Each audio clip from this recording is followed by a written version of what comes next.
ఇందులో 30వ పేరు 2 లక్షల రూపాయలు కట్టినటువంటి 30వ పేరు కుల రవీంద్ర గారికి గుండికాయ ఇంకేదో కాయో రోజు ఆయనతోనే ఉంటాడు పల్లపాటి సుబ్రహ్మణ్యం గారు. ఈ గుండికాయ కూడా నేను కొనేశానా, నాకు అమ్ముడయ్యాడా అంటే నేను మాట్లాడేప్పుడు ఉచ్చం నీచం.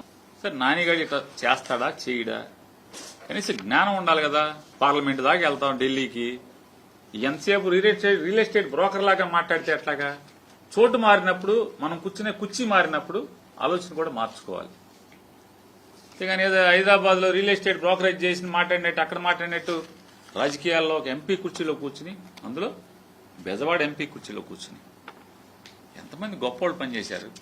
ఇంతకన్నా అసలు మామూలుగా ఈ బెజవాడ ఎంపీ కుర్చీని ఎంత అధమ స్థానానికి పడేయాలో, ఎంత నీచానికి పడేయాలో అంత నీచానికి పడేసిన పరిస్థితి ఈ సంవత్సరన్నర కాలంలో. నేను ఆయనకి చెప్తున్నాను, మళ్ళొకసారి మీరు లోకేష్ గారికి ఏదో అని చెప్పి ఏదో బాగా దగ్గరని ఇంకేదో అని మీ ఇద్దరు ఒక్క అంచంలో తిని ఒక్క అంచంలో మంచంలో పడుకుంటారని రకరకాల బెదవాడంతా చెప్తున్నారు.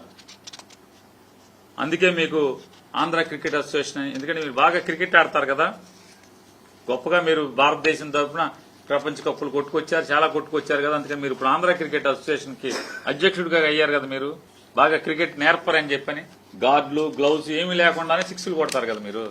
అందుకని మీ ప్రావీణ్యం చేసి మీకు ఇచ్చారు ఆంధ్ర క్రికెట్ అసోసియేషన్.